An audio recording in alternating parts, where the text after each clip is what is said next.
የኢትዮጵያ ፕሪሚየር ሊግ 23ኛ ሳምንት ዛሬ በሚደረጉ ሁለት ጨዋታዎች ይጀምራል። ቅዱስ ጊዮርጊስ ከሀዲያ ሆሳዕና 9 ሰዓት እና 12 ሰዓት ደግሞ አዳማ ከተማ ከድሬዳዋ ከተማ ጋር ይጫወታሉ። ቅዱስ ጊዮርጊስ በ30 ነጥቦች 6ኛ ደረጃ ላይ ነው የሚገኘው፣ ግን ያለፉትን 5 ጨዋታዎች ማሸነፍ አልቻለም። ምናልባት ለቅዱስ ጊዮርጊስ የብሔራዊ ቡድን ጨዋታዎች የመጡት በአሪፍ ጊዜ ይመስለኛል።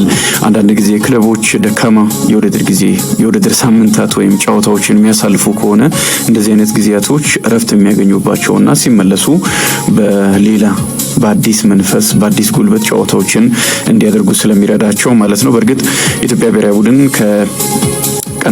ከቀናት በፊት ነው የመጨረሻውን ጨዋታ አልጄሪያ ላይ ሞሮኮ ላይ አድርጎ የተመለሰው።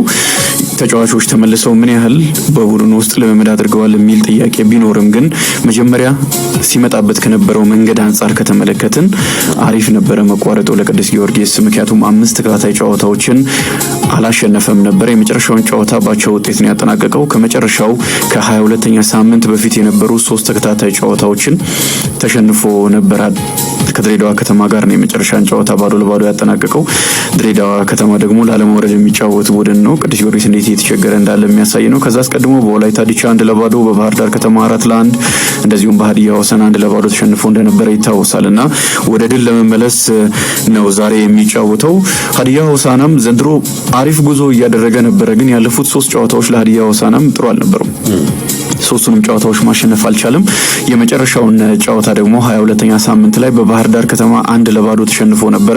ከዛ አስቀድሞ ከሲዳማ ቡና ጋር 1-1 እንደዚሁም ከሐዋሳ ከተማ ጋር 0-0 አጠናቆ ነበርና ሁለት ቡድኖች እረፍት ሲፈልጉ የነበሩ ክለቦች ናቸው በብሔራዊ ቡድን ጨዋታዎች ምክንያት አቋርጠው የተመለሱትና ምን ለውጥ ያሳያሉ ከ23ኛው ሳምንት ጀምሮ የሚለውን ዛሬ እንመለከታለን። በእርግጥ ኢትዮጵያ ፕሪሚየር ሊግን ኢትዮጵያ መድን በ41 ነጥቦች ነው የሚመራው።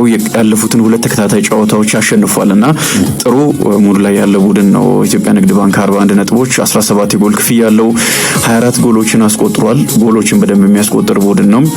7 ጎሎች ብቻ የተቆጠሩበት ነው። ከኢትዮጵያ መድን ጋር አሁን ያላቸውን የ11 ነጥብ ልዩነት ቅዱስ ጊዮርጊስ ወይም ደግሞ ሀዲያ ሆሳዕና ደግሞ የ9 ነጥብ ልዩነት ነው ያለው። ይሄንን ለማጥበብ ይጫወታሉ። ጠንካራ ጨዋታ ነው ማለት ነው። በጣም አስፈላጊ ጨዋታ ነው የሚሆነው ወደ ከፍ ለማለት በደረጃ ሰንጠረዡ ከመሪዎቹ ጋር ለመጠጋጋት የሚያደርጉት ጨዋታ ስለሆነ በእርግጥ ኢትዮጵያ መድን እየመራ ያለው በ41 ነጥቦች ነው። ግን ከዛ በኋላ ያሉ ቡድኖች ለምሳሌ ባህር ዳር ከተማና ኢትዮጵያ ቡና እንደዚሁም ወላይታ ዲቻ እኩል 33 ነጥብ ይዘው ነው በጎል ክፍያ ተበላልጠው ከ2ኛ እስከ 4ኛ ደረጃ ያለውን የያዙትና ሀዲያ ሆሳዕና የሚያሸንፍ ከሆነ ወደ 2ኛ ደረጃ ነው ከፍ የሚለው። ጥሩ ውጤት ነው የሚሆነው። እንደዚሁም ቅዱስ ጊዮርጊስም የሚያሸንፍ ከሆነ እንደሚያስቆጥራቸው ጎሎች መጠን እስከ 3ኛ ደረጃ ድረስ መሄድ ይችላል። ምናልባት 10 የጎል ክፍያ ያለው ባህር ዳር ከተማን በልጦ ለመቀመጥ ሊቸገር ይችላል። ምክንያቱም ቅዱስ ጊዮርጊስ 2 የጎል ክፍያ ስላለው ከ8 ጎሎች ልዩነት በላይ ለማሸነፍ በጣም አስቸጋሪ ስለሚሆን ማለት ነው። ግን በተመሳሳይ ኢትዮጵያ ቡናም 7 የጎል ክፍያ ያለው ይሄንንም ማድረግ ሊከብደው ይችላል። ቅዱስ ጊዮርጊስ የሚያሸንፍ ከሆነ ግን ያለምንም ጥርጥር በደረጃ ሰንጠረዡ ከፍ ማለት የሚችልበት እድል አለውና ለሁለቱም ቡድኖች በጣም አስፈላጊ ነው። ሌላኛው ጨዋታ በአዳማ ከተማና ድሬዳዋ መካከል የሚደረግ ነው። አዳማ ከተማ ወራጅ ቀጠና ውስጥ ነው የሚገኘው።